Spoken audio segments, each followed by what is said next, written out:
ParkID is the parking operating system of WPS. ParkID is at the heart of the system. But what makes ParkID unique? Well, over here you can see the what we call a live operator, and the live operator shows you the health of the car park. So you have over here your stations, you have over here your pay stations, you have your different sections, below a little bit lower, and you can see all the counters that are currently located or configured into the car park. Right, oh okay. And based on that, you can see the health of the car park. So if everything is okay, you see that everything is okay, no issues found. When people are driving in, driving out, you see the barrier open and closing. And if you want to go a little bit deeper into the system, that can be done. Then you go into an entry station and you at that moment see what happens just before. You see the events coming in. You see exactly that people are using the entry as at this moment to take a ticket. You also see again the information that we just showed earlier during our first demo. You see also that people are driving in at this moment into the station. Yeah. So you have real-time active information about what is happening into your car park. If you want to go a little bit deeper into the system, you can also go into the event parts. You choose again, it's a multi-car park environment. You choose again, for over here we configure 3 locations. You choose again which location is interesting. Over here you choose the WPS environment. And then you see the events coming in. People that drive in, drive out, people are doing payments. Errors, if something is not working, for example, out of money on a pay station or an empty entry station that has no paper printer anymore, and then somebody has to do some maintenance work on that. You can filter this on the system, and it's really a nice overview. And the advantage is that we have approximately 600 customers now linked to this environment. So every 4 weeks we do an update to all those 600 customers at one time. So that's a big advantage. So every 4 weeks from now, the customer receives a new updated version. They get real-time information of what has been changed. And based on that, it's, we think, a really nice cloud environment which provides you and which we can link multiple customers into the live GUI. So this is constantly evolving. Every 4 Constantly weeks evolving, you're looking at how can we improve this? We try to do small increments, and based on those small increments, we know that the risk of doing a big upgrade to all 600 customers is relevant. It's too much. It's too much. So therefore we choose small increments, do fast upgrades, see the proper value that we provide towards our end customers, and also get feedback from our customers, because every month after the update we also do a customer survey to get the information on what has been done and how we improve the system. So we will get also again feedback from our end customers without going to go into a discussion with our customers. We get the feedback back from the customer survey.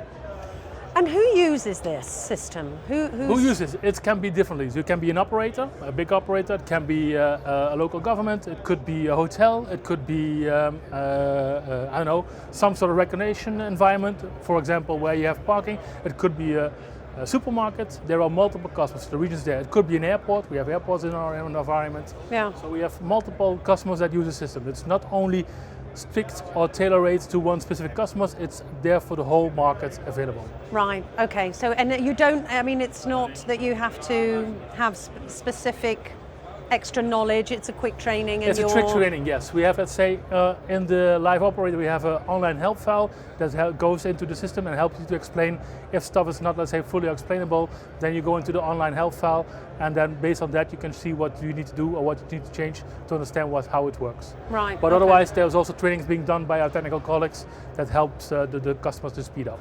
Right. And you were talking about the health. I remember you were mentioning that earlier, the health, what was it, the garage health, or the health of the garage? Yes, the garage health is over here. I found it an interesting phrase. It's really important, because over here you see now this is a different location. You see now over here that this space station is now into service mode, meaning that somebody is working physically on the space station. Oh right, from that symbol there. From that symbol. If, for example, if you go to a different car park, you see over here that the car park is fully operational. There's only one tick mark, meaning over here, and that has to do with the configuration part that you say, I'm going to enforce something which has not been set up over here. And then, let's say on one button, you have the possibility to open, close stations in one time. Ah, so right, yeah. You could choose to open the whole car park if you want to with one button, depending or you can close it, depending on what you like. Why would you do, I mean, there's an obviously reason why you would open up everything, because, you know, it's busy, it's a Saturday. No, or... it could be due to, let's say, an emergency. So let's say worst case, there was a fire emergency into the car park. Right. And let's say there was a technical way to open the barriers automatically. That's via a fire emergency solution. But if that is not implemented, then the customer, or let's say the operator, can do with one click, can put everything, all entries, all exits, all boats into an operation mode. Yeah. Very fast, very simple. I hadn't thought about that actually. Yeah. No. And this is an indication you have 59 cars in a space for 300. Correct. So that's, that's pretty simple. And that's this is a day card, and then there's a pooling group. We have a subscriber, we have a total that combines all those stuff if they want to, and then there's a weekly card into the system. And I mean, this is all data, this all generates data. Correct. You know, what do you do with it? Well, first of all, we have over here, we have our events. So we show again what is happening into the car park. We know, let's say, based on what stuff has been done. You see how many people paid, how many people enter the car park. Yeah. Is it based on license plates, is it based on the barcode tickets? Did people pay by debit card, credit card, or did they just insert coins? And on the other way, we can also see over here by the order log, we can also see when people did something in the past. So for example, if somebody opened a pay station or somebody changed a contract of a customer, you can see that you can see that for myself. I did a change in the customer type configuration that has been auto-trailed into the system. So not only, let's say, we have information from the end customer coming into the car park showing the moment of entry, exit and payment, but we can also see the changes done by the operator itself, which could have impacts on the system. Yeah, of course. And then all that, I mean, when you look at history or, you know, history of a customer's behaviour around the car park, that all can be collated and that can help you to innovate. That's a different model. So we have, this is our live operator, but there's a different model, and hopefully I got the good screen now. Yeah, we have over here, we have what we call our reporting environment. So all data that is generated from the events from the live GUI will be generated over here, or populated over here into the car park in a reporting environment. Yeah. So then you have, let's say, with one click, you go from the live operator view to the reporting and to see how much turnover you made or how much profit we came into the car park for this period. Yeah. Wow. And also you get feedback if things are working or they're not working. Correct. That all gets collated as well. Now, there are other companies in the marketplace that say they have cloud-based solution as well. What makes ParkID unique?